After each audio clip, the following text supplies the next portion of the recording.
broadcaster ng Pilipinas. Member KBP, oras! Eksakto en punto, alas 6:05. Humahataw, humahagupit, lumalatay na komentaryo sa himpapawid.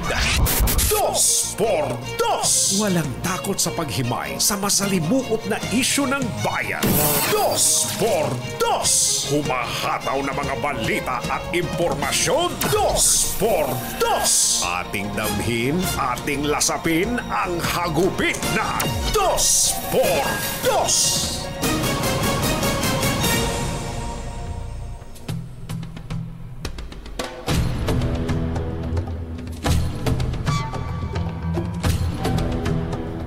Signal number 5.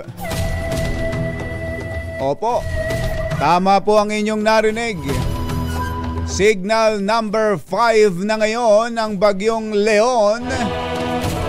At ramdam na ang napakalalakas na hangin at ulan diyan po sa malaking bahagi ng Batanes. Super Typhoon Leon. Ayon kay Batanes Governor Marilu Cayco, magdamag silang binabayo ng malakas na hangin na dala ng Leon, kaya on and off din ang kanilang signal. Kaagad namang pinakilos at inalerto ni Pangulong Bongbong Marcos at ang iba't ibang local government units na maghanda sa pagtama ng bagyong Leon. Sa pagtaya ng Office of the Civil Defense, nasa 2.5 hanggang 5 million individuals ang maaring maapektuhan ng super typhoon na patuloy na kumikilos papalapit dyan sa Batanes. Isyu ng bayan, isyu ng bayan, dos. Pag maitim ang balak, magtago ka na. 2 por 2. Si Jerry at si Anthony, narito na. 2 por 2. Hahataw ng todo, urado ka. 2 por 2. Ang katotohanan, dala nila. 2 por 2. Walang sinasamba pali, maniwala ka. 2 por 2. Hahataw ng gusto, tol, umasa ka. 2 por 2.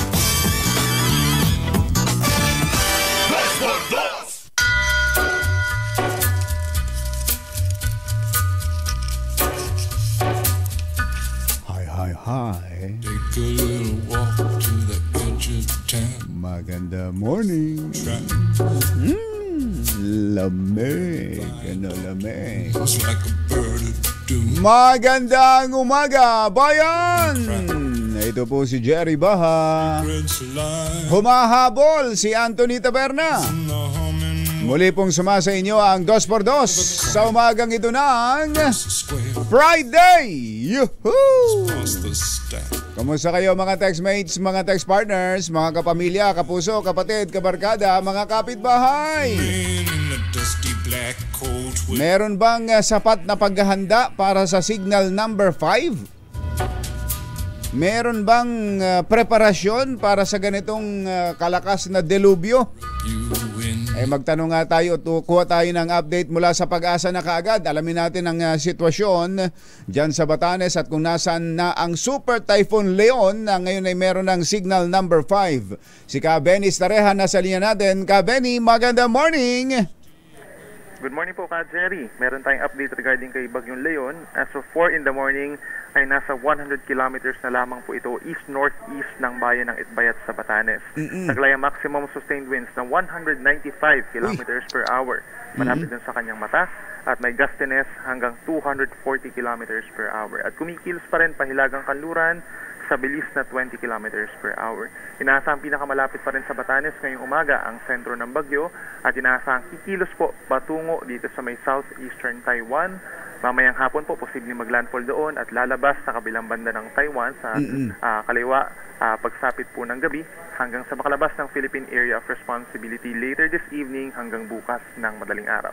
Nakataas pa rin po ang tropical cyclone wind signal number 5 sa mga bayan ng Itbayat and Basco sa Batanes, signal number 4 sa rest of Batanes, signal number 3 sa mga isla ng Babuyan and Calayan sa Babuyan Group of Islands, At signal number 2 sa natitirang bahagi ng Mabuyan Islands, mainland Cagayan, northern portion of Isabela, Apayao at Ilocos Norte. Signal number 1 naman sa rest of Isabela, Quirino, northern and central portions of Nueva Vizcaya, Kalinga, Mountain Province, Abra, Ifugao, Benguet, Ilocos Sur, La Union at ang northern and central portions of Aurora. Yung meron mga signals number 3, 4, and 5, mag-ingat po sa malalakas na hangin na posibleng makasira po ng mga pananim at puno, makatumba rin po ng mga poste, mga linya ng kuryente at mga mahihinang istruktura habang patuloy ang mga pagbugso ng hangin sa mayroong signals number 2 and number 1. Yung mga pagulan natin concentrated pa rin po dito sa May Luzon at pinakamatitindi pa rin dun sa pinakamalapit itong Batanes Batanes province hanggang higit 200 millimeters po na dami ng ulan. Meron naman tayong 100 to 200 millimeters na dami ng ulan over some areas dito na sa Batanes, sa may area ng Ilocos Norte, pababa ng Ilocos Sur, La Union, Pangasinan, hanggang sa may Benguet, Zambales, Bataan, meron mga 50 to 100 millimeters na dami ng ulan, hanggang dito sa may parting Occidental Mindoro and Calamian Islands. Kaya mag-ingat din po sa banta ng baha at landslides at laging tumutok sa ating mga heavy rainfall warnings every 3 hours. Ayun, importante yan. So ito, butit hindi na magla-landfall, Kabeni, ano? Sa Batanes? Mag-landfall man siya or hindi, parang similar case lang din kasi yung eye wall po ng dahil dikit na, malapit na. So yun na yung pinakamalapit niya, 100 kilometers? Baka po lumapit pa ng bahagya and then pagsapit ng tanghali, lalayo na siya ng unti-unti. Papunta na sa direksyon ng Taiwan. Apo. Oo. Okay, so hanggang saan ang mga inaasahan natin dito? At dito tayo sa Metro Manila, parang makulimlim na, parang uulan, pero wala pa. Tayo ba'y uulanin din? Yes, sa Metro Manila po, yung rest of Luzon actually makulimlim po ang panahon. And then Western Visayas, Negros Island region, may mga chance po ng ulan po dito sa Metro Manila but more on mga tanghali at hapon po. Ayun, okay. Itong gawin ng Batangas, Southern Tagalog at Bicol, itong mga binahan itong mga dala ng Christine, sila ba'y mauulanan ulit? Yes, at some point po may mga ulan pero hindi na talaga siya comparable po kay Christine. Mga saglit lang tapos hindi pa siya kalakasan ng mga ulan. Comparable dito kay Leon kamo, ano? Dito sa bagyong yung ulan ni Christine ay hindi ganoon katulad sa nang ibinuhos ngayon ni Leon. Apo. Oo. Bihira tayong makaabot ng signal number 5. Kaya nga ang tanong ko kanina, meron bang amount of preparation para sa ganitong kalakas na bagyo? Ikaw nga ang sumagot doon na una, Kabeni. Siguro knowing naman po na ang Batanes talaga ay madalas daanan ng bagyo, kumbaga hindi na nila talaga maiwasan yan, way of life na. So throughout the decades po ay sanay na sila. Ano, dapat yung mga kanilang structures, nangyari po sa bato, no, at saka yung kanilang landscape talaga ay designed na po talaga against strong winds. Oo, kumbaga parang pinatibay na sila, hindi lang yung mga struktura kundi mga tao sa dala ng panahon, sa dami ng mga bagyong dumaan na sa kanila. Okay, so mga mamayang gabi baka kamo wala na ito sa PAR? Apo, late evening po. So bukas ano na tayo? Fair weather na tayo? At least most of the country po, no? Pero meron pa rin mga areas na magiging maulan po by tomorrow. Itong northern and central Luzon, tapos Mimaropa, parte po ng Calabarzon, yan, medyo maulan pa rin. Sana naman wala nang susunod dahil itong si Christine at Leon magkasunod eh. Tinitingnan ko itong satellite ng Pag-asa, mukhang wala naman masyado ngayon, ano? Sa paligid. Apo, so far kasi hanggang weekend wala naman po. And then for the month of November naman ay isa or dalawa. Isa o dalawa. Pwede pang maging bagyo. At December, ganun din. Apo, isa o dalawa ulit. Isa o dalawa. Okay. Kabeni, salamat sa update. Salamat po, Kaderi. Benny Estareja ng Pag-asa. Ay, ba't ba ayaw tumunog ni Re? Ayaw. Mukhang nabagyo na. Jerry Barra at Anthony Taberna sa 2x2 sa DZRH. Ayun, nga signal number 5. Ang mabuti na lang at hindi ito katulad ni Christine na mabababa. Mabutit medyo mataas-taas. Hindi naman sa ini-small natin ng mga taga Batanes, pero ayun, sabi nga ni Kabeni medyo dahil sila'y daanan, di ba maliliit pa tayo, si Greg namin din maliit pa, lagi na niyang naririnig yan, di ba? Basco Batanes. Laging nababanggit yan kapag may mga nag-uulat ng bagyo, Basco Batanes. At sa gawing bababa naman ay Virac Catanduanes. Yan, mga laging nababanggit nung araw, di ba? Daanan, ruta talaga ng bagyo. Kaya dapat pinatibay na ng panahon ang mga kababayan natin diyan. Pero yun nga gaano ba katibay na ang mga taga Batanes para sa signal number 5? May amount of preparation ba para sa ganitong klase ng kalamidad? Mukhang mahirap talagang sabihin Magkakasisihan tayo, pwedeng magkaturuan. Tulad ngayon, pinupuntirya pala, sinisisi pala ni Senator Tol Tolentino ang Pag-asa sa dami ng mga namatay dahil sa bagyong si Christine, dahil daw po sa hindi pagbibigay ng tamang abiso sa ating mga kababayan, lalo na doon sa dami daw ng ulan. Ito ngang bagyong si Christine ay nagbuhos ng kutakot-takot na ulan na higit pa sa ibinuhos ng bagyong Ondoy noon. Yung ibinuhos niya sa Bicol sobra-sobra pa, mas marami pa sa ibinuhos ng bagyong Ondoy. Kaya nga ayaw talaga pare. Ayaw talagang gumana na rin. Oo, ito na lang, itong kabila. Ganon karaming tubig ang binuhos. At Mother, asan yung naging statement ni Senator Tol? Yun. At mukhang may pinagre-resign pa si Senator na yung administrator daw po ng Pag-asa. Siguro dala na rin ng bugso ng damdamin ng senador yung sa kanyang nasaksihan, lalo na nang puntahan niya yung Talisay na 20 ang namatay dahil sa landslides.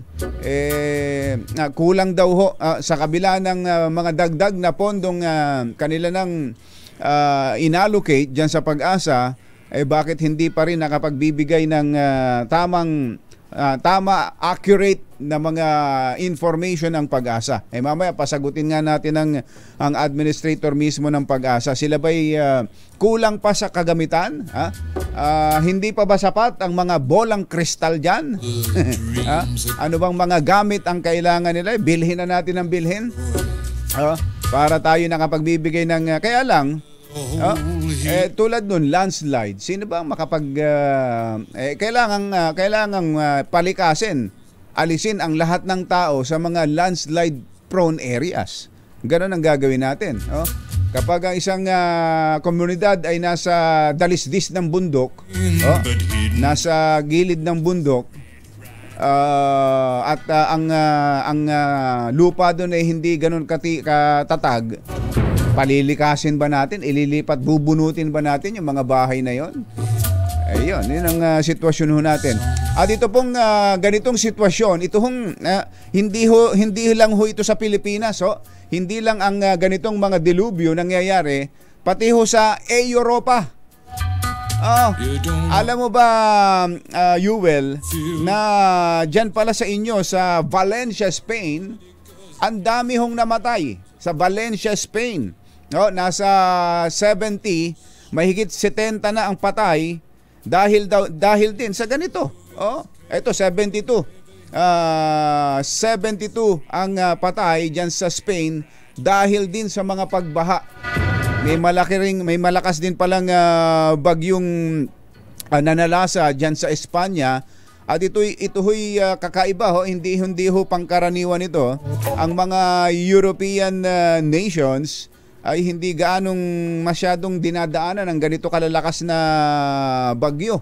Pero sabi nga, ito daw pong bagyong ito, disaster on a scale rarely seen in European nation. Pambihirang makita raw po ang ganitong klase ng disaster sa mga bansa dyan sa Europa, hindi lang sa Espanya. Alam nyo naman, ang Spain. Napakayamang bansa niyan. Ang daming kinuha niyan dito nung sakupin tayo, di ba? Ilang daan tayong sinakop ng Espanya? 300 plus years. Tingnan mo, sila rin sila rin na isang mayamang bansa dumanas din ho ng dilubyo, mahigit 70 ang patay. Ganito rin, bagyo din. Isa rin yung bagyo na nabuo sa Mediterranean Sea na nagdulot ng matitinding pagbaha dyan sa Valencia at sa timugang bahagi ng Andalusia. Teka, parang may Andalusia rito sa atin. Di ba? Andalusia. Ito ba yung Ito ba yung underpass natin? Andalusia. Andalusia region. Ayan, Kaya ang sabi ho ng mga eksperto doon, ang sabi po ng isang environment expert dyan po sa Europa, such extremes, ang tinutukoy po yung ganito kalalakas na mga disaster o delubyo, such extremes can overwhelm the ability of existing defenses. Kaya daw hong lagpasan o buwagin ang anumang umiiral na depensa and contingency plans to cope even in a relatively wealthy country like Spain. Ayun. Narinig niyo 'yon?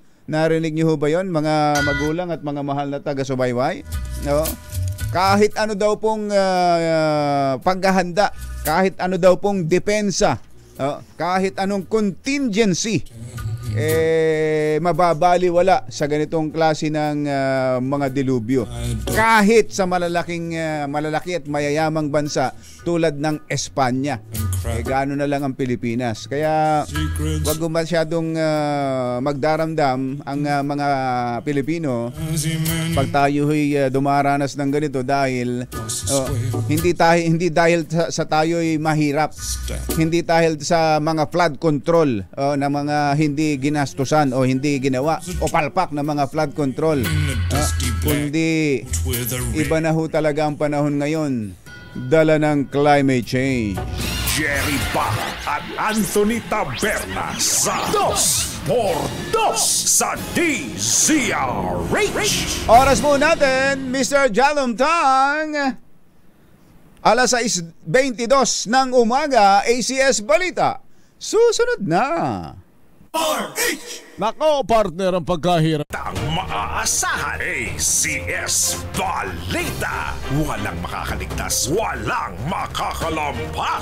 Saan mang sulok ng kapuluan, Luzon, Visayas hanggang Kamindalawan. Basta't may balita, ipagwagwagan ng sikat na tagapagbalita. ACS Balita. Kasama ang 2x2 tandem Anthony Taberna at Jerry Baha. ACS Balita. Ang programang ito ay hatid sa inyo ng ACS Manufacturing Corporation, ISO certified, maker of world-class quality Pride detergent.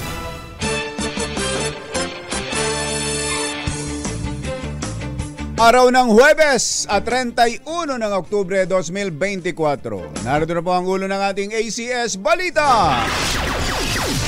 Wage earners, mga kasambahay sa Western Visayas, may taas sweldo ngayong Nobyembre.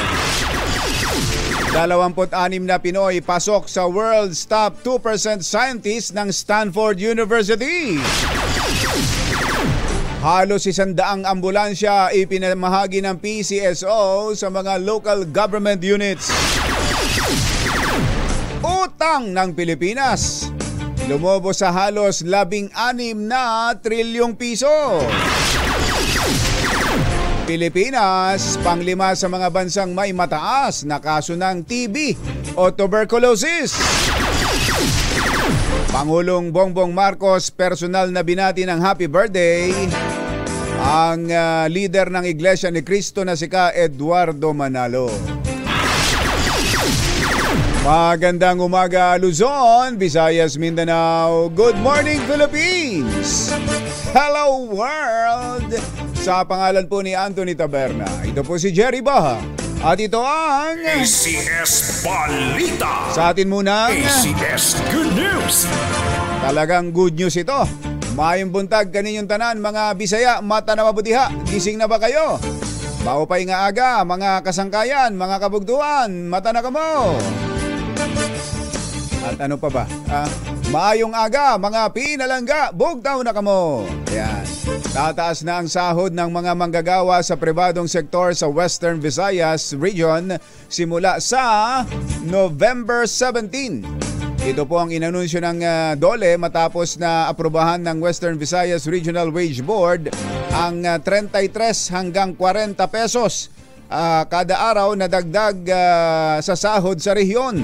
Dahil dito magiging 513 na mula sa dating 485 ang arawang minimum na sahod ng mga nasa non-agricultural sector.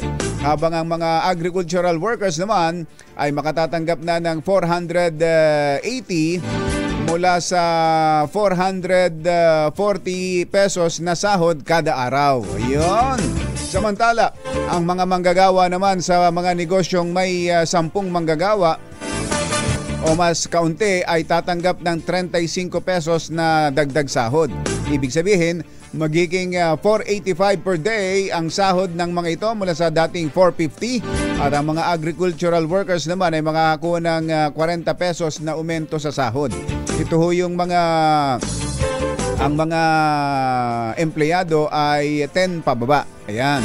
Bukod sa mga nasabing manggagawa, damay din sa taas sahod ng mga kasambahay na may 1,000 pesos increase kada buwan. Mula sa dating 5,000 ay magiging 6,000 na monthly ang kanilang sahod.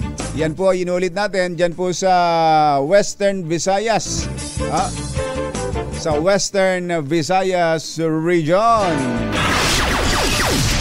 Sa isa pang good news, pasok sa listahan ng 2024 World Top 2% Scientist ng Stanford University ang 26 na Pilipino na piling maisama sa listahan ng mga nasabing Pilipino sa pamamagitan ng C-score metric na binuo ng isang statistician mula sa naturang universidad. Ayan yung mga picture.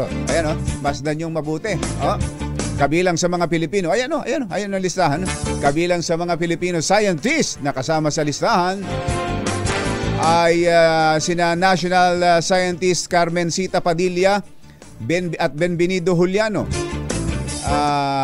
NAST Academician Jose Cruz Jr., Antonio Miguel Danz, Glenn Gregorio, Jordine Primavera, Raymond Gerard Tan, Alan Bernardo, ayan, Jerry Baha at Anthony Taberna hindi po kasama.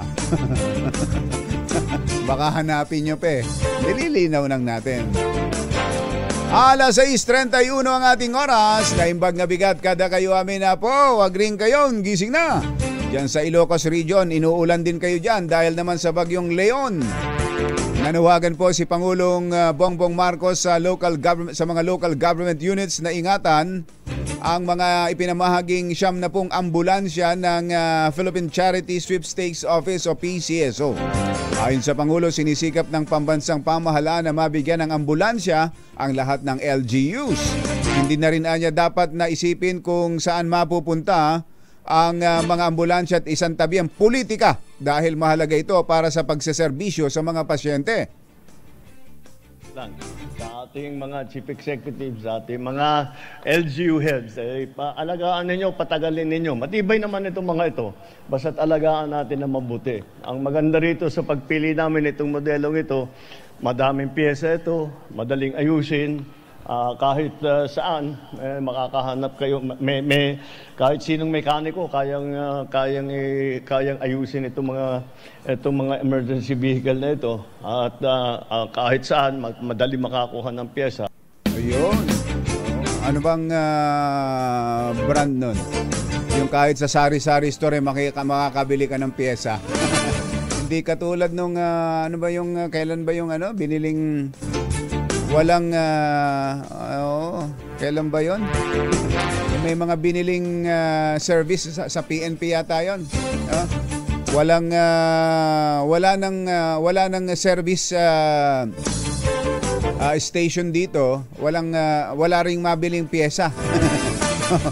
Oo, may mga nakasuhan kaya doon? May mga nakulong na kaya doon? Dapat ganito. At yung ang bibigyan ng ambulansya, walang kulay politika. Ayan. O, pag nawala na yung kulay politika, yun ang mga gagamit naman, ha? Sa mga LGUs. Baka naman kung saan-saan ninyo ginagamit yung mga ambulansya na yan, ha? Nako, marami na tayong mga nahuli sa ganyan. Ginagamit sa kalokohan. ACS Balita. Sa ibang balita, lumobo na sa halos 16 trillion pesos ang utang ng Pilipinas sa pagtatapos ng buwan ng Setyembre. Batay sa inilabas na datos ng Bureau of Treasury, kabuang 15.893 trillion pesos na ang pagkakautang ng Pilipinas, 2.2% na mas mataas sa 15.5 trillion pesos noong Agosto lang. Aba, isang buwan lang pala, no? Tumaas ng 2.2%. Mas mataas din ito ng 1 trilyon mula sa dating mahigit 14 trillion pesos sa kaparehong panahon noong nakaraang taon. Gayunman, tiniyak ng Bureau of Treasury na manageable pa rin ang naturang halaga ng ating pagkakautang. Alas 6:34 ang ating oras.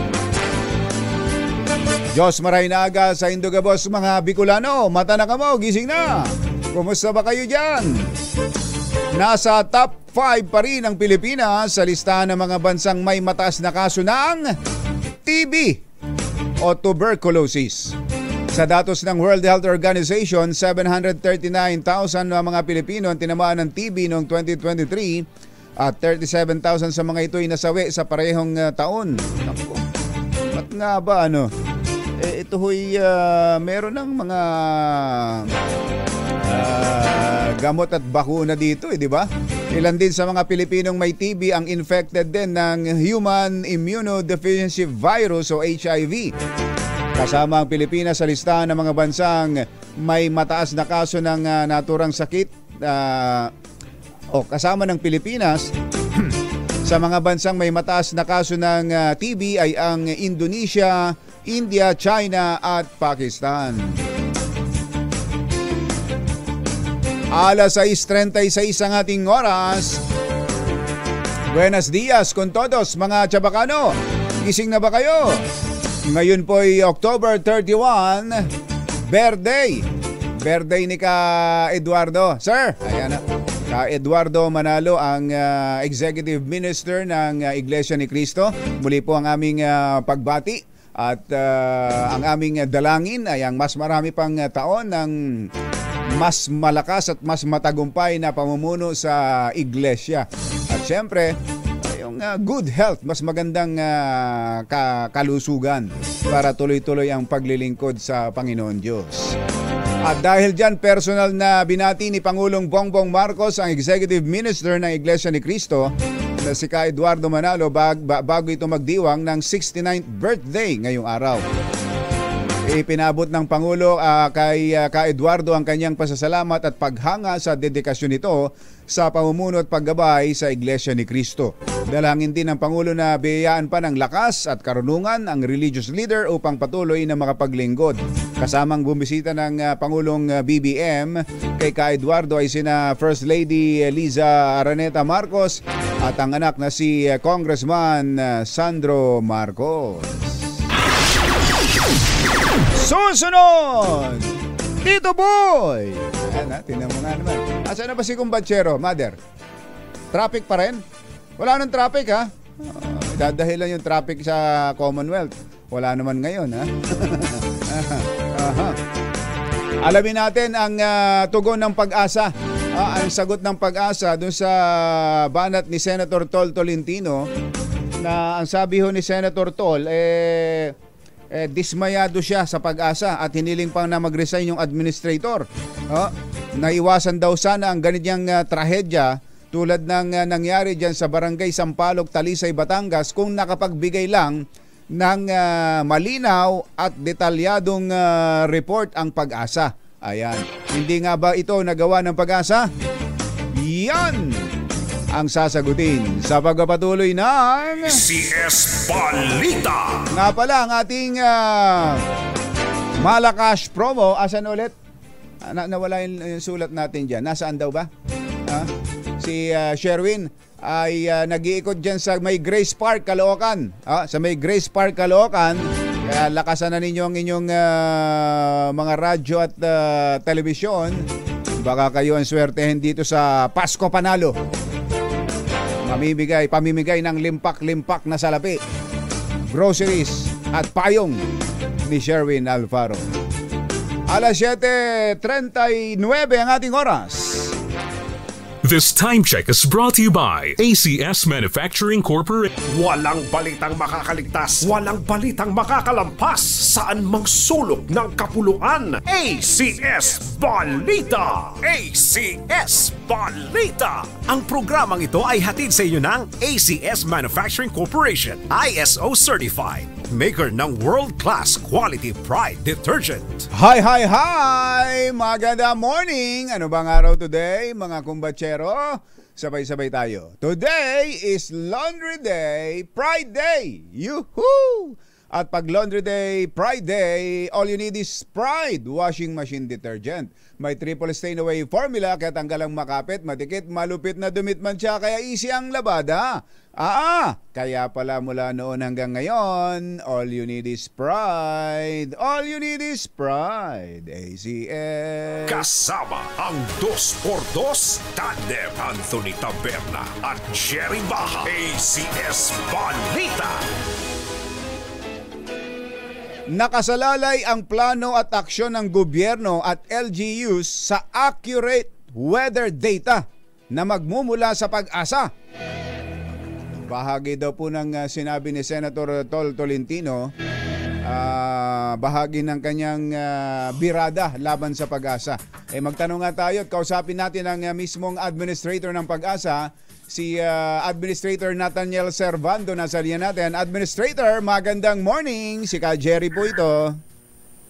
Magandang umaga po, Ka Jerry, at lalong-lalo na sa ating mga followers ng inyong magandang programa. Opo. Good morning po. Ang pangalan po ninyo, matagal na naming narinig dyan sa Pag-asa. Kaya gano'n na ho ba kayo katagal dyan sa Pag-asa, Sir Nathaniel? Actually, mga more than 30 years na po. 30 years? Yes, it's my first job actually after my graduation from college actually. Ganun ho ba? At nagsimula kayo bilang anong trabaho diyan? Anong point of entry niyo, entry level niyo diyan? Actually, nag-start ako bilang trainee for almost a year bago naging regular employee ng DOST Pag-asa. Okay. Tapos, nag-start ako as a weather specialist. Weather specialist, ayun. Kasama kayo sa mga nagre-report ng weather din ho sa mga radyo. Yes, part ng aming responsibility or duties as a weather forecaster. So 30 years, so nasubaybayan ninyo kung ang unti-unti ring improvement o development ng progress ng Pag-asa mula ho sa dating ang gamit bolang kristal lang. Joke lang ho yun na administrator na nagiging lokohan na dati nanghuhula lang pero may mga sapat na tayong kagamitan. Ngayon po ba masasabi nating fully equipped at high-tech at kompleto na ng gamit ang Pag-asa? Yes, masabi na rin natin na we have sufficient infrastructure in terms of weather monitoring. Kasunod nito yung pagbago o pag-improve o yung advancement ng technology. Kasama na dyan ang communication, kasi before ang hirap kasi wala pang internet. Yung hindi pa halos digital. I'm talking about mga 20 years ago, no? But ngayon napaka-advanced na. But of course, part ng aming in-implement na modernization program, kahit pa paano in the last several years ay nag-improve naman na dihamak ang monitoring system namin. Ang sabi ho ni Senator Tolentino, yun nga, binuhusan na raw kayo ng pondo bakit hindi pa rin makapagbigay ng accurate weather data? Naiwasan daw sana yung nangyari, lalo na dyan sa yung pinuntahan niya sa Talisay, Batangas, kung nakapagbigay lang daw ng malinaw at detalyadong report ang Pag-asa. Hindi nyo ho ba naibigay ito, Sir Nathaniel? With due respect with the good senator, the good senator is very supportive of DOST Pag-asa. Tama po yun. May mga support siyang bigay sa amin being chair ng Committee on Science and Technology yan sa Senado. For example, yung nabigyan kami ng pagkataon na madagdagan ng pondo para madagdagan ng aming weather stations, manned weather stations. Kasi isang layunin namin na sana bawat probinsya ay may Pag-asa office na hindi lamang mag-conduct ng weather observation but more importantly on weather reporting, weather monitoring sa mga probinsya hindi maabot o wala kaming presensya. So ang target po ninyo ay bawat probinsya merong Pag-asa station. Yeah, of course. Hindi lamang to collect weather observation, but of course makipag-ugnayan sa mga lokal na mga ahensya. Taking into consideration sa ngayon na bawat LGUs may mga local disaster risk reduction management offices. Malaking bagay din yan na may presensya yung Pag-asa. Isa lamang iyan sa mga programa na aming of course part of that program. Opo. Then yes. Oo, maganda nga ho yun. Pero nasaan na ba tayo doon sa goal na yun? Yun nga,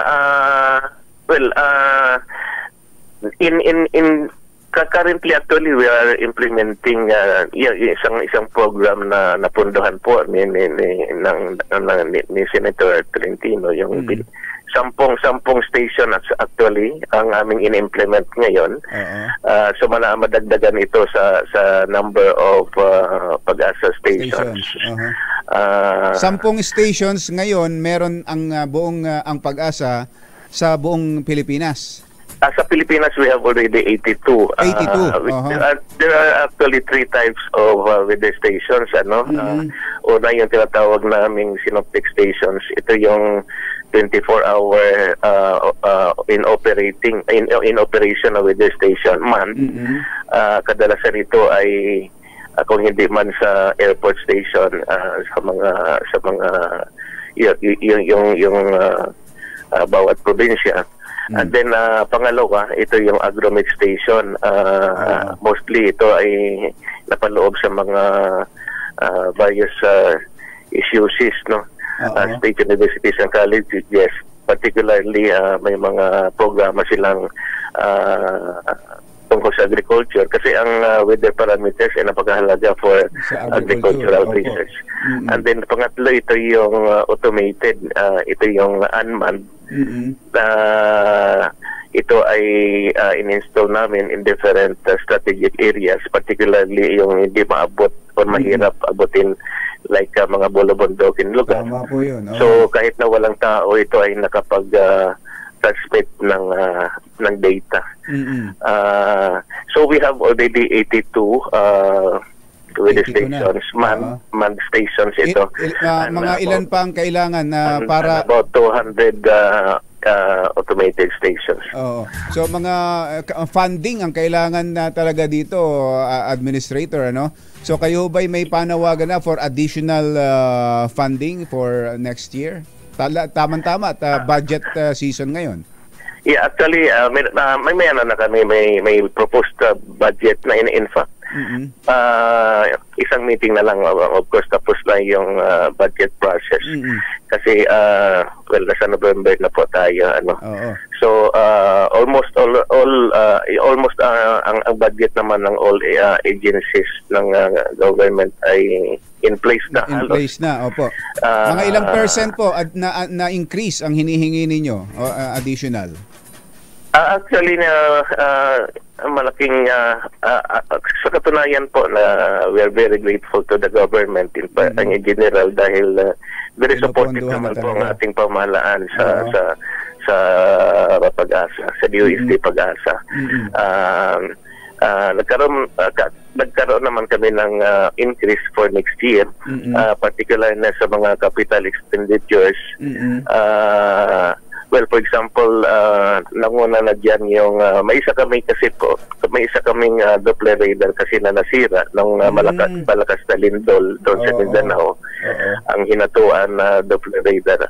Alam naman po natin na ang Doppler radar ay isa sa mga vital facility na nagbibigay tulong sa amin upang makapagbigay ng more accurate information, particularly na sa rainfall. Sa dami ng ulan. Napunduhan po iyon ang ating pamahalaan for next year. Okay, so kung meron na tayong ganyang mga dami ng stations, may sapat tayong kagamitan, bakit to ang sabi, hindi nga ba ninyo nagawa yung hinahanap sa inyo na accurate, malinaw, detalyadong report tulad ng lalo na dyan sa mga affected, Batangas and Bicol? Yes, if we are referring to the statement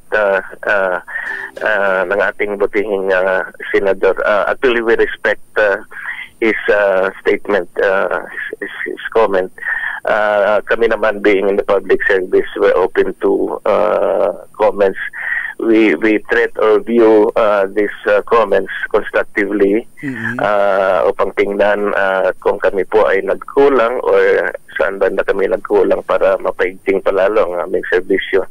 But for us, I think, well, personally, sa nakikita ko sa aming mga kasama sa mga forecasters, I think hindi naman po kami siguro nagkulang sa pagbigay ng enough information, particularly na sa possible amount of rainfall na may trigger floods and landslides in a particular area lalo.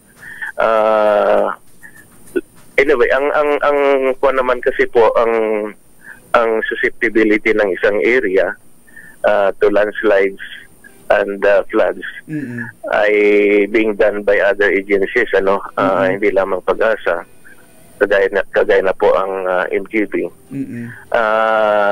And then ang susceptibility of an area to these hazards, I'm referring to floods and landslides naman, ay hindi lamang rainfall ang nakaka-influence, but other factors kagaya po ng land use or development along the slopes.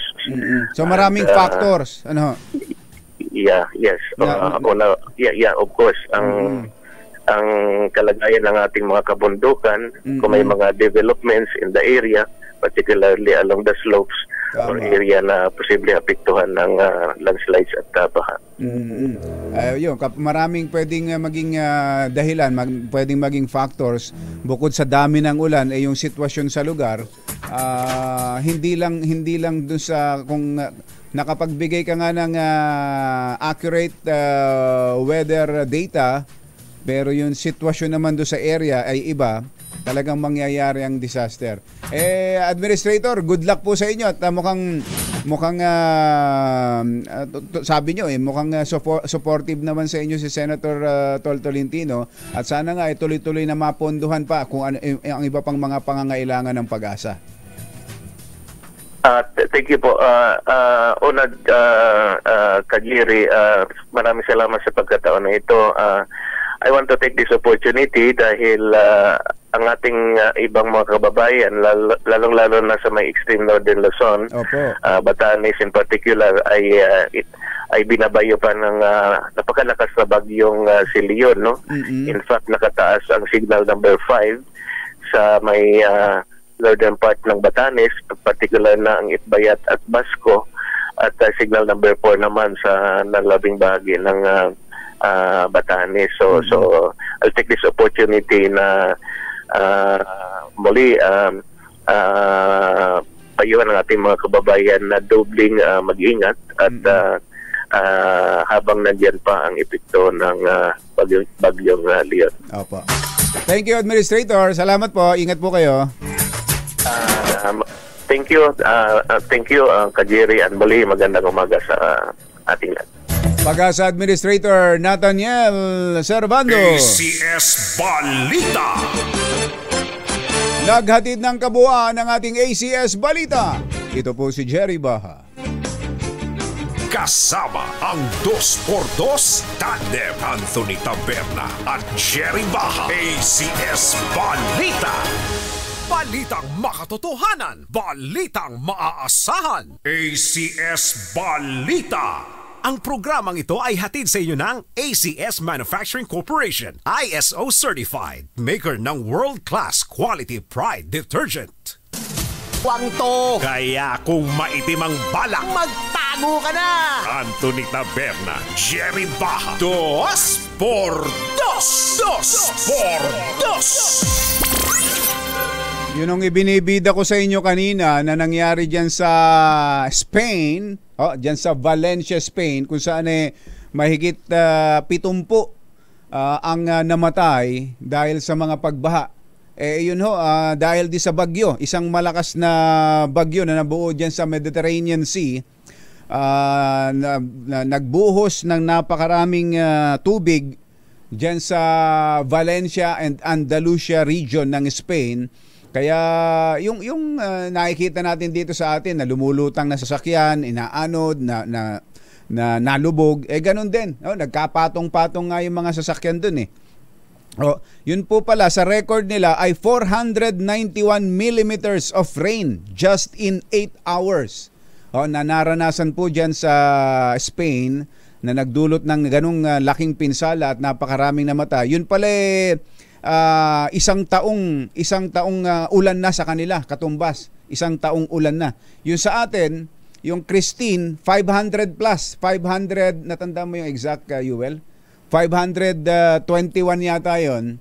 Mas mataas. Pero katumbas ng mahigit halos 2 buwan na ulan sa atin in 24 hours. Ang mga European nation kasi hindi ganun kadalas na inuulan ng malakas. 528.5 may 0.5 pa pala millimeters itong ang ibinuhos ni Christine diyan sa Bicol. Itoong diyan sa Valencia ay 491 millimeters. At ganun din ang pinsala sa kanila, ang daming namatay. Sa atin ay nasa 140 plus na ang death toll po ng Christine. So yung sinasabi natin kanina na hindi lang sa buhos ng ulan, kundi pati yun nga yung binanggit ni Administrator Servando, yung lugar, yan ba flood prone area, yan ba landslide prone area, ayan, based dun sa kanyang topografiya. At nadagdag pa yung mga development yung mga ginagalaw, yung mga ginagawa doon sa lugar na nakakaapekto sa kabuuan ng lugar, kaya para ito'y gumuho kapag nabuhusan ng maraming tubig. So napakaraming factors na pwedeng maging dahilan ng ganitong klase ng trahedya. Kaya anong preparasyon, anong paghahanda ang pwede nating gawin sa mga ganyan? Ganyang kalaking, ganyang magnitude ng delubyo.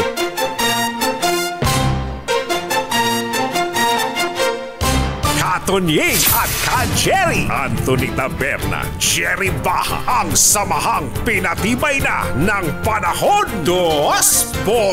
2x2.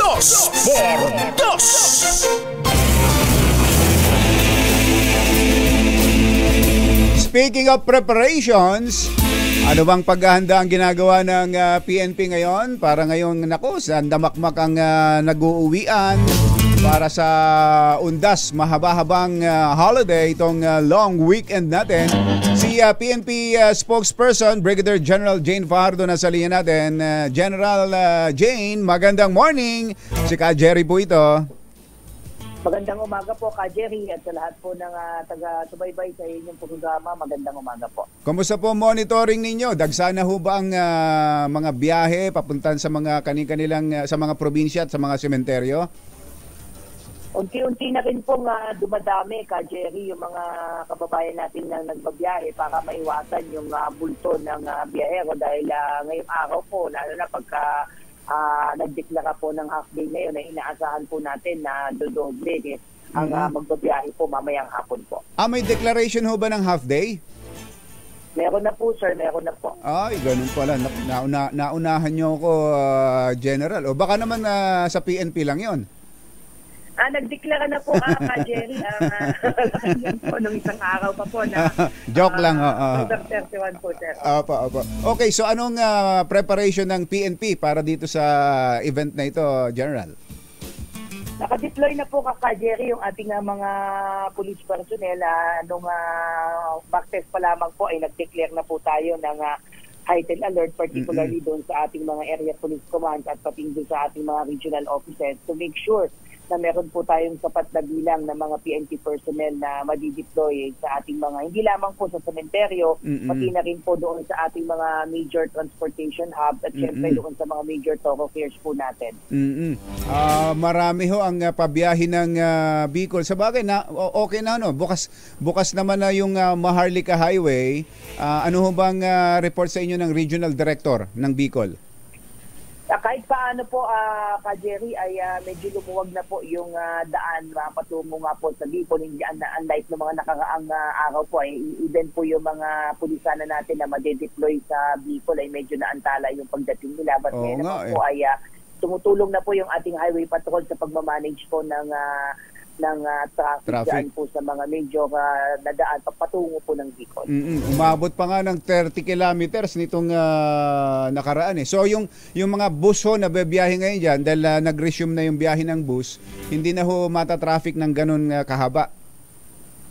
Meron pa rin siguro traffic, Ka Jerry, pero hindi katulad siguro ng mga nagdaang araw na dahil nasa baha, tapos nagkaroon pa ng mga clearing operation yung mga police po natin. But ang priority po ngayon, ang guidance po ng OCD natin ay talagang i-priority yung mga sasakyan na may mga dalang relief goods po. Oo nga, yun ang importante talaga. Okay, General, nabanggit nyo raw na mag-iimbestiga ang PNP tungkol doon sa mga sinabi ng dating Pangulong Duterte sa Senado?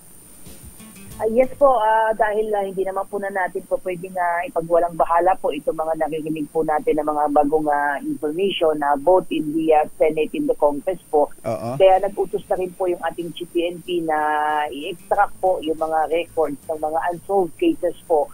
Not only doon sa mga sinasabi na mga may kinalaman daw di umano yung sinasabing Davao Death Squad. Lahat po ng mga unsolved cases ay pinapaaral po ngayon ng ating PNP at kahapon nga po ay nag-meeting nga po ang mga concerned directorates para umpisahan nga po yung pag-iimbestiga at pagkuha at pag-retrieve ng mga case holders po. Yun hong mga pulis na mga nababanggit, hindi lang ho sa Senate hearing kundi pati sa Quadcom, nasaan na po sila at may accounting na ba kayo ng lahat ng mga pulis na ito, lalo na yung mga nasa active service pa? Yes po sir, na-account naman po yung mga nabanggit na mga pulis, particularly the likes of Lieutenant Colonel Santi, Nagraldo. In fact, na-relieve na po sila doon sa dati po nilang mga assignment at nandito po sila sa Personnel Holding and Accounting Unit po ng Krame para anytime na kailangan po sila dito sa mga hearings po na ito ay readily available po sila at sila po ay under close monitoring po. Bali ilan na po 'yan, Colonel? Yung mga officers lang, yung mga matataas ang rango. Yung mga nasa third level po, mga nasa around na 3 po yung nasa acting holding center. Samantalang yung iba po, the likes of Sergeant Jeremy Kausapin o yung alias Tok na na-mention, na di umano ay may kinalaman dun sa Barayuga case, ay nag-awol na po ito at dineclare na po siya na awol effective October 10 po. Itong si Colonel Hector Grijaldo, ano po ang status niya?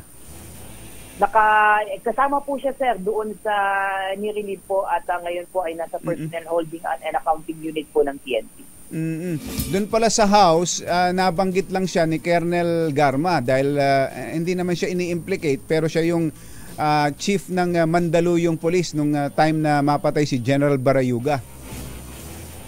Tama po, Ka Jerry, kaya naman po, bagamat hindi siya nabanggit ni Lieutenant Colonel Santi Mendoza, siya nga po ang COP nung mangyari yung insidente. Kaya nagutos na rin po yung ating PNP na tignan kung nagkaroon ba ng pagkukulang o if not na cover up doon sa nangyaring investigation. Kaya yung Internal Affairs Service po natin o IAS po ay nag-iimbestiga na rin po para tignan kung merong liability ba yung mga pulis na humawak po ng kaso po na ito. Doon po sa admission ng dating Pangulo na meron talagang Davao Death Squad, may mga initial na kayo doon, General?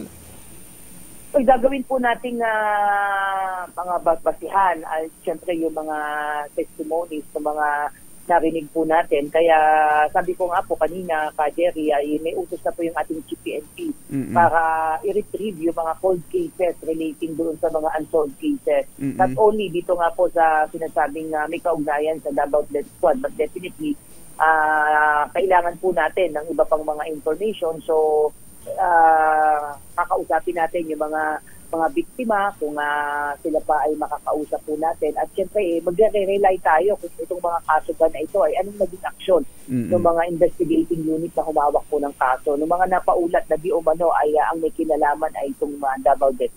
Opo. Aasahan po namin ang update dyan. General, thank you sa pagtanggap sa tawag namin. Magandang umaga po. Salamat po. Magandang umaga po. Brigadier General Jane Fajardo, PNP spokesperson. Masamang tao lang ang takot sa dalawang to. Kaya kung maitim ang balak, magtago ka na! Anthony Taberna, Jerry Baha, 2x2. 2x2. Binabati nga po pala natin ng happy birthday si Maringal Mr. Rico Balde. Ayan Mr. Rico Balde. Happy birthday. Binabati ka ni Soji Jimenez at ng buong PMA Maringal Class of 1988.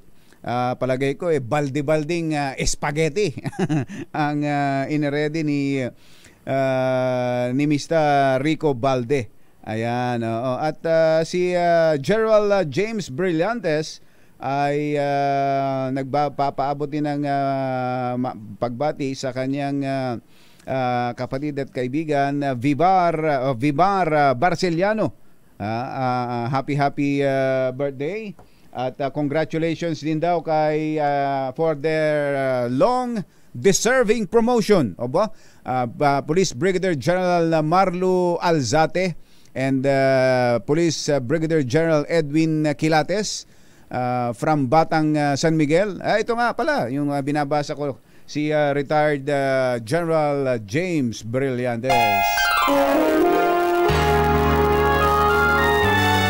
Kauna-unahan sa Pilipinas. NBC Manila Broadcasting Company. DZRH, member kapisanan ng mga broadcaster ng Pilipinas. Member KBP, oras 7:16. Balitang bagong-bago. Balitang dapat alam mo. Balitang magdadagdag ng talino. Dahil bagong impormasyon, makibalita. Unang-una sa DZRH. Pangunahing balita. Kasama ang 2x2 tandem nina Anthony Taberna at Jerry Baha. Araw ng Huwebes sa 31 ng Oktubre 2024. Narito na po ang ulo ng ating mga pangunahing balita. PNP nagkasanang investigasyon sa naging testimonya ni dating Pangulong Rodrigo Duterte sa Senado. Senator Bato de la Rosa, aminado, digong baka sumabit sa ginawang pag-amin sa Death Squad at EJK sa War on Drugs sa Senate hearing. PNP naka-heightened alert para sa Undas 2024. Bagong logistics hub sa Laguna, inaasahang magbibigay ng 2,000 trabaho sa mga Pinoy. Dalawang contractors ng GMA Network na nanghalay umano sa anak ni Nino Mulak, kinasuhan na ng DOJ. At Pangulong Bongbong Marcos, inalerto ang mga LGU kaugnay ng Super Typhoon Leon. Batanes nasa ilalim na rin ngayon ng Signal Number 5. Magandang umaga Luzon, Visayas, Mindanao. Good morning Philippines! Hello world! Sa pangalan po ni Anthony Taberna, ito po si Jerry Baha. At ito ang Pangunahing Balita.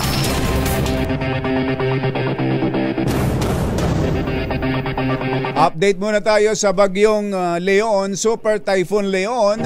Napanatili nito ang lakas habang papalapit sa kalupaan ng Batanes.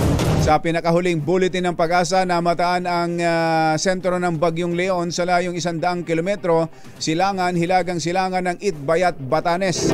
Taglay pa rin ito ang lakas ng hangin na umaabot sa 195 kilometers per hour, malapit sa gitna, at gustiness o pagbugso na umaabot sa 240 kilometers per hour. Bahagyang bumagal ang kilos ng bagyo sa 20 kilometro bawat oras patungo sa direksyong Hilagang Kanluran.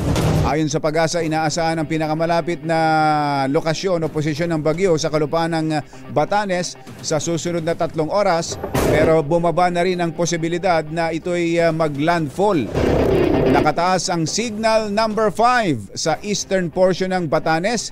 Ito po ay ang Itbayat at ang Basco, habang Signal Number 4 sa buong nalalabing bahagi ng Batanes. Signal Number 3 naman sa northern portion ng Babuyan Island. 5 lugar ang nasa Signal Number 2 at 11 lugar ang nasa ilalim po ng Signal Number 1. Ayon sa Pag-asa, naabot na ng Super Typhoon Leon ang peak intensity nito habang dumaraan sa Batanes, at inaasahang tatama ito sa kalupaan ng Taiwan at lalabas sa Philippine Area of Responsibility hanggang mamayang 2:00 ng hapon. Samantala, inatasan ni Pangulong Bongbong Marcos ang iba't ibang local government unit sa bansa na maghanda sa pagtama ng Super Typhoon Leon, partikular sa extreme northern Luzon. Inilabas ng Pangulong direktiba sa pagbubukas ng Myrex Optimus Distribution Center sa Calamba, Laguna. Ayon sa Pangulo, may panibagong bagyo na dapat paghandaan ng LGUs upang maiwasan ang malaking panganib na maaaring idulot na may itong Super Typhoon Leon. Ang bagyong Leon ay naging isang Super Typhoon na, kaya nakataas na ngayon ang Signal Number 5.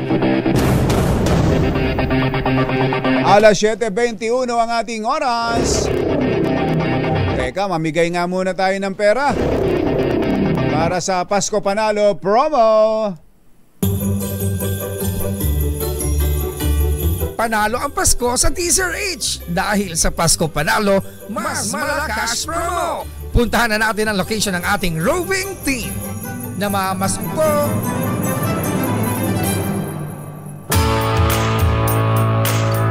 Andyan siya sa Grace Park, Caloocan. Sherwin Alvaro, may boses ka na ba? Go, go, go! Wala pa rin, pero tuloy-tuloy pa rin yung ating abang. Medyo improving na, konti pa, konting salabat na lang. Dito sa Rizal Avenue, kung kayo pupunta dito sa Campo Santo de la Loma o yung Catholic Cemetery ng Caloocan at ng Maynila, maluwag na maluwag pa yung daloy ng trapiko dito sa may northbound ng Rizal Avenue. Pero mamaya daw mga tanghalian, iaasahan yung build-up ng mga sasakyan. Bawal pumasok ang sasakyan sa loob ng Campo Santo. Ito yung entrada ng Campo Santo dito sa may Arpapa. At pinapayagan lamang tao. Pero hindi naman isasara itong Rizal Avenue sa traffic. Kung kaya walang problema naman yung mga magdadala ng sasakyan. Except, bawal pumarada dito po sa may Arpapa hanggang itong kabaan ng Rizal Avenue. Sa mga magdadala ng sasakyan, maghanap kayo ng parking lot. Kung hindi, gumamit kayo ng public transportation dahil napaka-accessible naman. Pagbaba mo ng jeep, eto na yung sementeryo. Kanina umaga, ang daming basura dito pero napakabilis ni Mayor. Along malapitan, nilinis kagad ng Barangay 190. Itong entrada ng Campo Santo de la Loma. At Yung Campo Santo de la Loma pala, binuksan to noong 1884 pa. Isa sa mga pinakamagandang sementeryo dito sa Maynila. At nabuksan ito dahil matapos ng 1863. Tagal na pala niyan, ano? Kaya pala talagang hindi na nabago ang pangalan, ano? Campo Santo. Campo Santo de la Loma. Pa rin siya. Dahil panahon pa ng Kastila, ito yung pangalawang binuksan na sementeryo sa Maynila. Matapos nga na lumindol noong 1863 na umabot ng 7.4 magnitude. At dahil doon sa maliit lamang yung Paco Cemetery, yung unang sementeryo ng Maynila, hindi kakasya yung mga namatay na 1,000 mahigit na namatay noong 1863 earthquake. Kung kaya nagpasya ang pamahalang Espanya, nabuksan itong pangalawang sementeryo ng Maynila, ang Campo Santo de la Loma noong 1884. Ano yan? Yung daan na pinapakita mo na yan, yan yung entrada, papasok sa Campo Santo? Oo, at kung entrada ang ganda, ang linis Ang linis ng ayun, tinitingnan ko yung kalsada. Ang gandang tingnan kapag ganyan kalinis ang kalsada, ano? Oo, tagnan mo naman yung mga kakulay orange na tao ng City Hall na mga naglilinis ito sa kalsada. Talaga mayat-maya sila ng walis. Una na nga lang ilipat nila yung mga puno. May palengke pa dyan, oh. May palengke, ano ba, palengke o tindahan ng bulaklak. Pagpasok po kasi ng Campo Santo, yung pilihan dito ng kandila, ng mga bulaklak, at yung mga kababayan natin dito, ito yung kabuhayan nila pag itong araw ng Semana Santa. Kanya-kanya silang nalagyan ng mga paninda ng mga bulaklak at kandila. Para nga doon sa mga pasok ng sementeryo at baka sakali, wala pang mga dalang bulaklak at kandila, maaari sila bumila rito. Pero itong pinakamasipag, masipag manood ng DZRH araw-araw. Ano? Tingnan mo yung cellphone niya. Tatay, pangalan mo po? Boy Bautista po. Si Tatay Boy Bautista. Si Tatay Boy Bautista. Lagi ka nakatune sa DZRH? Araw-araw po. Si Jerry Ba, Anthony Caberna. Yun! Jerry Ba, naman. 1,000 pesos kagad! Yehey! Ayan. At kwanto ay kapitbahay, oh. Yung kapitbahay na to, Tsaka kay Jerry Ba. Dahil may banta ng bagyo, ayaw namin kayo mababasa. Eto, meron ka pa. Yun, naku, kagandang payong, ano. May payo ka DZRH. Siyempre, meron ka pang grocery mula sa DZRH, ano.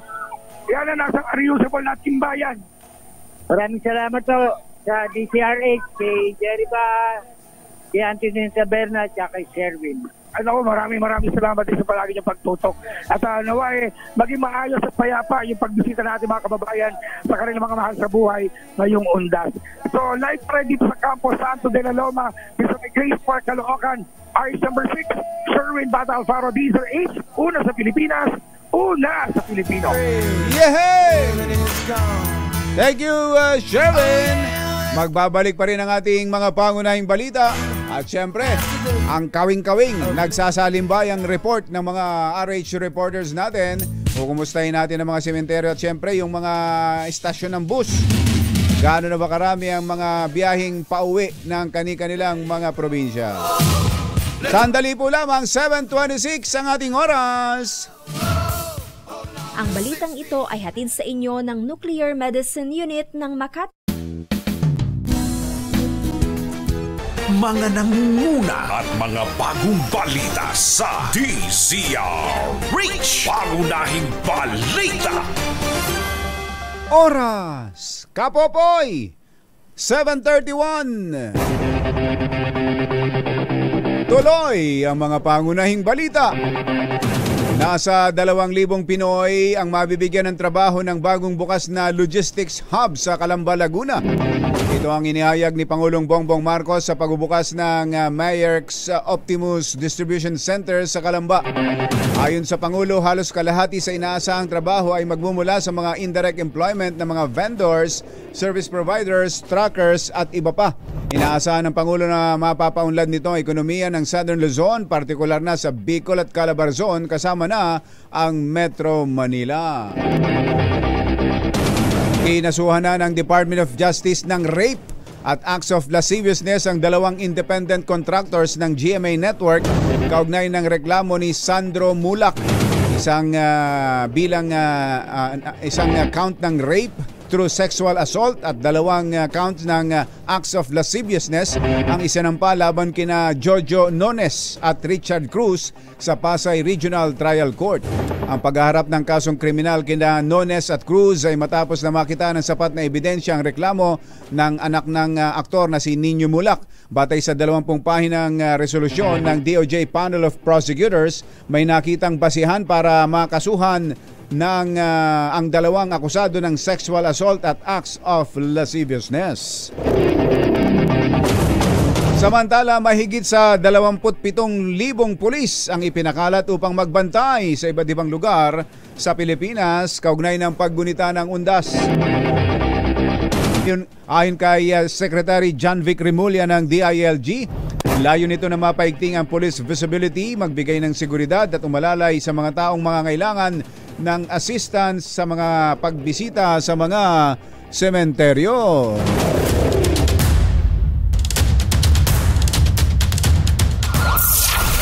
Metro Manila ngayon. Kaugnay niyan, alamin natin ang sitwasyon.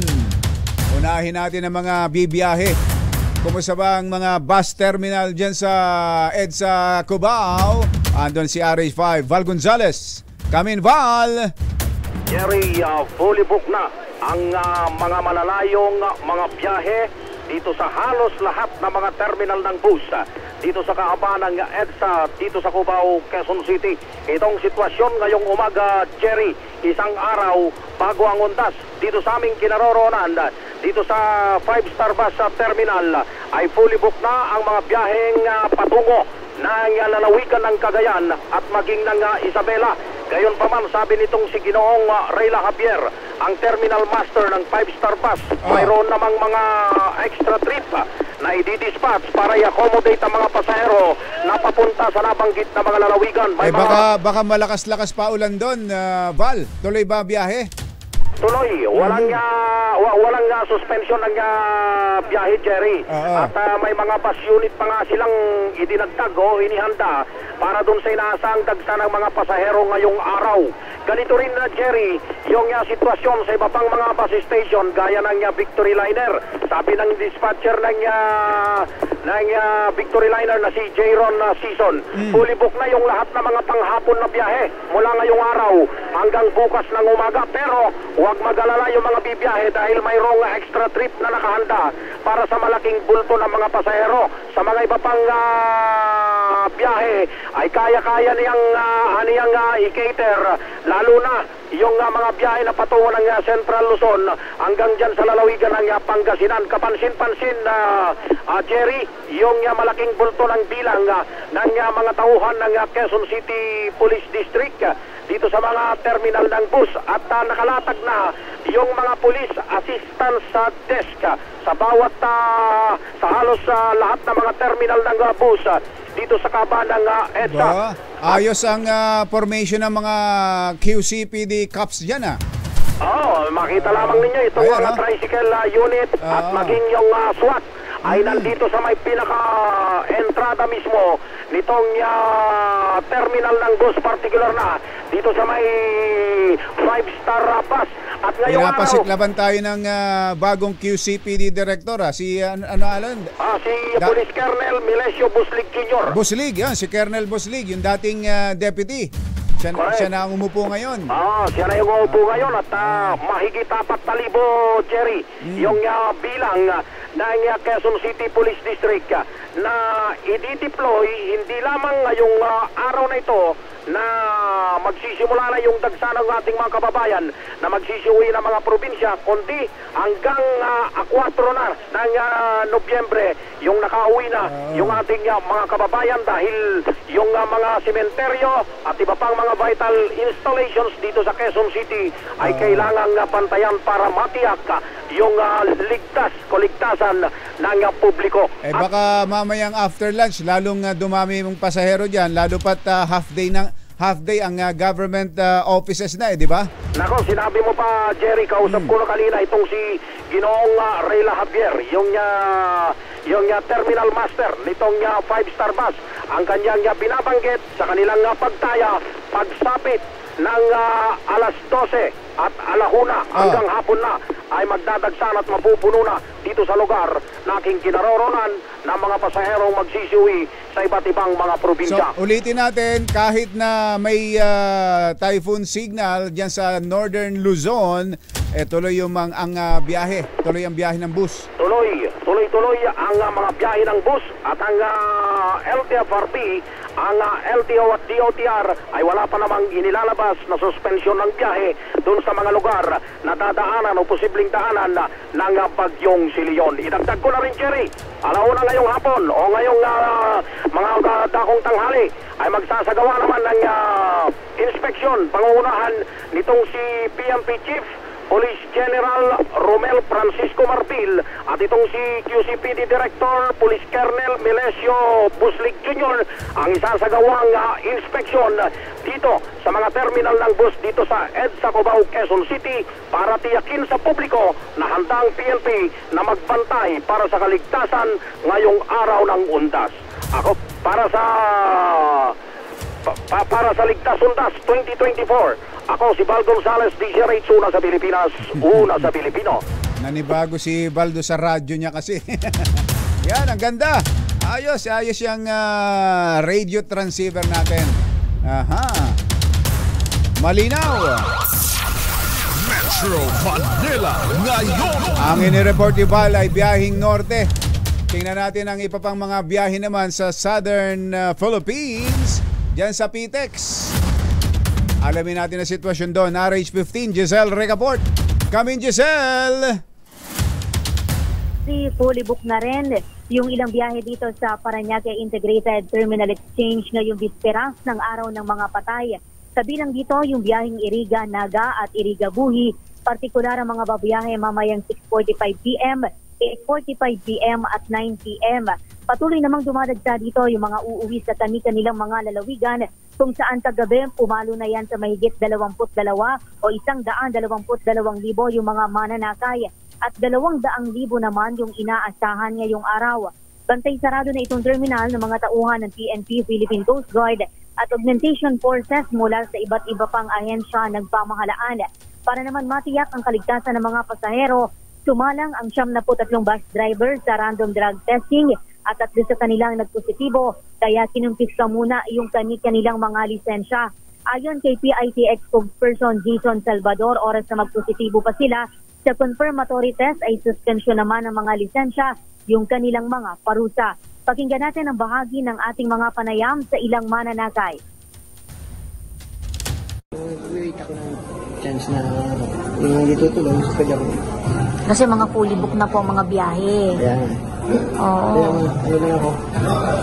Pray lang. Kasi galing kami sa airport from Bacolod. Dumiretso na kami rito para hindi na kami mahirapan. Ito si Giselle Recaport para sa DZRH, una sa Pilipinas, una sa Pilipino. Metro Manila ngayon.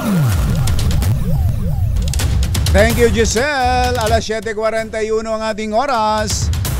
Samantala dyan sa Marikina, meron palang, ano ito? Merong naghukay ng bangkay. Aba, napasigaw tuloy si Mayor Marcy ng, huwag mong hukayin ng bangkay. Ano ba nangyari dyan? RH52, Edniel Parosa. Come in, Edniel. Jerry, in-inspeksyon na ng Marikina City Health Office ang Barangka Public Cemetery matapos itong mag-viral, lalo na yung sumbong hinggil sa hindi umano otorisadong paghukay sa mga labi dito sa libingan. Naabutan ng DZRH News ngayong umaga itong ginagawang pagsuyod ng health officers kung saan may mga nakatiwangwang o kung may mga nakatiwangwang pang mga buto sa mga nicho o kung may mga naiwan pang katambak na sako na mga labing hinugot umano nitong mga nakaraang araw. Pero wala na tayong naabutan sa mga nabanggit na senaryong pinaimbestigahan na ngayon ang pamalang lungsod ng Marikina kung paano pasanang galing. Doon pang ginawa ng mga namamahala dito sa libingan na mayroon silang nilabag sa naturang proseso. Batay kasi sa Ordinance number 20, Series of 2010, 5 taon lang talaga sa Jerry ang renta sa mga nicho bago ilipat sa imbaka ng mga buto o yung oswari kung tawagin. Pero bibigyan naman ng 1 buwan ng mga mahal sa buhay o pamilya ng mga yumao para mailipat itong mga labi. Nagkataon lang talaga na noong nagpapatuloy daw ang kanilang taging sa mga butong tapos na sa inisyal na kontrata, ay napuna ng picture at ipakalat sa social media. Ayon sa Marikina Public Information Office, hindi lamang labag sa sanitation code, kundi maging sa dangal at respeto ng mga yumawang naturang paghukay. Sakaling nga patunayang may kamalian, nangako naman ang Marikina LGU na pananagutin ang sinamang may kinalaman. Kumusta naman, Edniel? Kumusta naman? Kapag ba ganitong undas, suspendido ang kampanyahan sa eleksyon? Yan nga una kong tanong kanina sa kanila baka naman umingay lamang dahil nalalapit na naman ang panahon ng halalan. Pero natural, hindi talagang abangan na natin na hindi lang dito sa Marikina, Jerry, doon sa mga lugar na may mainit ng politika. Diyan sa Marikina, sa bagay, 2 babae ang maglalaban dyan, di ba? Hindi naman siguro, wala naman siguro mangyayaring heating below the belt, Parehong babae. Buti na lang at nabanggit mo ka, Jerry, dahil may paalalang MMDA sa ating mga kababayan na na lalo na yung mga politiko kung saan ang gamitin itong undas para magsabit ng mga muka sa mga nicho, sa mga sementeryo, lalo na alam naman natin by tomorrow dadagsa na yung mga tao, yung publiko dito sa mga libingan, lalo na yung mga Katoliko na nag-oobserba ditong panahon ng undas. Baka magtaka yung ibang mga hindi taga dyan. Bakit ba 2 babae ang binabanggit itong 2 ito na maglalaban? Banggitin mo nga yung pangalan, yung si Congresswoman Estela Kimbo, di ba? Second District Congresswoman Estela Kimbo, tapos kung Mayor. Kalaban niya si First District Congresswoman Maan Teodoro, asawa ni Mayor Marcy, puring Mayor dito sa Marikina. Tingnan mo nga naman. So 2 kongresista ang magbabanggaan, parehong babae, dyan sa Marikina. Correct. 2 kongresista, 2 babae, dito sa mayoral candidate candidacy ang lungsod ng Marikina. Ang kanilang mga asa-asawa ang pupunta naman sa Kongreso. Oo, pero in-anticipate, Jerry, silang yung 2 lalaki ang in-anticipate na magsasabong Kaya lang nagmulat lahat, naghiwalay ng distrito. At hindi magkalaban itong si Miro Kimbo at Mayor Marcy Teodoro para sa Congressional District. Ang makakalaban ni Mayor Marcy si Senate Minority Leader Coco Pimentel para sa isang distrito ng Marikina. Okay. Para sa Ligtas-Undas 2024, ito si Edniel Parrosa ng DZRH. Una sa Pilipinas, una sa Pilipino. Metro Manila ngayon. 7:45 ang ating oras. Punta naman natin ang Dangwang Market. Andun si RH29 Boy Gonzales, namimili ng bulaklak. Boy Gonzales, come in, boy! Tumaas ang presyo ng ilang binibentang bulaklak dito sa Dangwa Market sa Maynila ngayong bisperas ng sa presyo ng maliliit na base ng Malaysian Moms ay 150 pesos hanggang 200 pesos. Ang Carnation naman na nasa medium size na base ay nasa 700 hanggang 800 pesos. Ang nasa maliit na basket naman ay 750 hanggang 1,000 piso, depende sa klase ng bulaklak at design. Nasa 1,200 isang basket ng orchid at ang array sa flower ay mabibili naman ng 1,200 hanggang 5,000 ang presyo. Depende naman dito sa sukat at dami ng klase ng bulaklak. Babagal na dahil sa kiyam dito sa Laong Lana Strip at di masalang dahil sa patuloy na pagkita na mga bulaklak. Para sa Ligtas Undas 2024, ako si Boy Gonzales para sa DZRH, una sa Pilipinas, una sa Pilipino. Thank you, boy! Metro Manila ngayon. Samantala, ang NLEX daw ay magdadagdag ng cash lane. Aba, para doon sa mga walang RFID, RH23 Edwin Duque. Come in, Edwin! Edwin! Nawala. Ayan. Sige, pisilin mo. Pisilin mo yung Motorola mo. Magdaragdag daw ho ng cash lane ng NLEX. Isabay nyo nang dagdagan yung RFID reader na marunong magbasa. Ayan. Ha? Huwag yung mga hindi nakapag-aral na RFID ang ilagay ninyo dyan, ha? Yung marunong magbasa. Ayan. Pati nga sa pagpa-file ng COC, kailangan palang kandidato able to read and write, sabi ni chairman. Pag napatunayang you cannot read and write, disqualified ka. Ayan ha. Dyan, yung RFID, kailangan dyan, yung RFID reader, marunong magbasa. Di ba, Edwin? Edwin?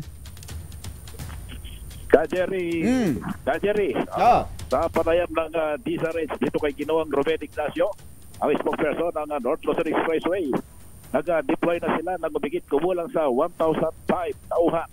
Wala naman sa patrol, mga incident response team, traffic marshal, security at toll lane assault bago ang araw ng undas o nagsimula na ngayong umaga. Sinabi nito kanina na normally 3 cast lane lang sa Balintawak, pero ginawa na itong 5 or hanggang 6 lane basta di ba apektuhan ang RFID users. Mulian niya ngayon hanggang Lunes o mula ngayon hanggang Lunes ay nasa nila ang pagtaas ng humigit kumulang 10%. Araw-araw na average na dami ng dadaan sa North Luzon Expressway para sa doon sa mga magsipag-uwian sa norte para makisa sa undas. Kinonfirma rin ito na magpapatupad din sila ng libreng towing para doon sa mga class 1 hanggang sa pinakamalapit na exit. Simula alas 6 ng umaga ngayon hanggang alas 6 ng umaga sa November 4. Payon ito sa mga motorista na magpakabit na at ma-maintain yung sufficient load para yung pinaka-check na nasa tamang kondisyon ang kanilang sasakyan. Ganun din ang driver ay kanilang i-monitor kasalukuyang traffic situation bago pumiyahe. Kanina ay bago mag-alas 6 ng umaga ay nagkabit na rin ang zipper lane ng NLEX sa bahagi ng Valenzuela. Para yung umpisa ngayon, nasa pagawin na maraming sasakyan kayo umaga. Bago alas 10 ay nakakasana yung zipper lane para hindi maapektuhan yung sobrang daming magsipag-uwian dito pa lamang sa bahagi ng Valenzuela bago sumapit ng toll lane. Wala pa rin sa North Luzon Expressway, dito kinagulat sa DSRH. Una sa Pilipinas, una sa Pilipino. Thank you, Edwin! Mga nangunguna at mga bagong balita sa DZRH. Pangunahing balita. Ang balitang ito ay hatid sa inyo ng Sleep Disorders Laboratory.